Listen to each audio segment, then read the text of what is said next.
Energy comes in many forms, but what would be the best option for a sustainable energy transition? Right now, the United States uses 380 million gallons of gasoline every day. The average car emits 11,450 pounds of carbon dioxide every year. There are approximately 246 million cars in the United States. From 2010 to 2014, 28,660 tons of oil seeped into our oceans. The United States consumes over 1 billion tons of coal every year and uses 19.4 million barrels of crude oil every day to make gasoline, diesel fuel, jet fuel, propane, and plastics. So what do we do when the fuel runs out? There's a source of energy that is made of renewable organic materials. This is called biomass. Biomass can be burned or processed into biofuels. Electricity can also be produced by combusting or decomposing biomass. You can use biomass as a source of energy in your daily life. Ethanol, a type of biofuel, is a colorless, flammable, clear liquid that is produced by fermentation or the biochemical conversion of renewable biological matter. Some of this biological matter includes starches from wheat, corn, sugarcane, molasses, and potatoes. Ethanol can also be made through the refinement of petroleum byproducts for industrial use. The fermentation and distillation process converts starch to sugar and then to alcohol, which is ethanol. Many areas of the country use ethanol to meet the Environmental Protection Agency clean air standards.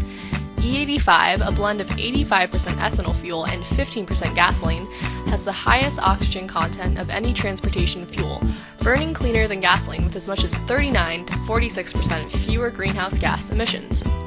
In 1908, the Ford Model T was produced. The engine was capable of running on gasoline, kerosene, or ethanol. However, Prohibition made ethanol an impractical fuel at the time. Henry Ford said, "The fuel of the future is going to come from fruit like that sumac out by the road, or from apples, weeds, sawdust, almost anything. There is fuel in every bit of vegetable matter that can be fermented. There's enough alcohol in 1 year's yield of an acre of potatoes to drive the machinery necessary to cultivate the fields for 100 years. You can make your own ethanol at home for less than $2 per gallon. You can even grow your own grain for producing ethanol." Biofuel seems like the solution to many problems, so why aren't we using more of it?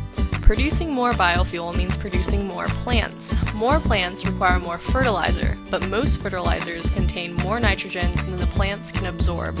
This nitrogen pollutes our drinking water. There are ways to minimize the pollution. Apply less fertilizer to the plants and target the application at times when they will absorb most of the nitrogen in the fertilizer. Will biofuel production limit the supply of food?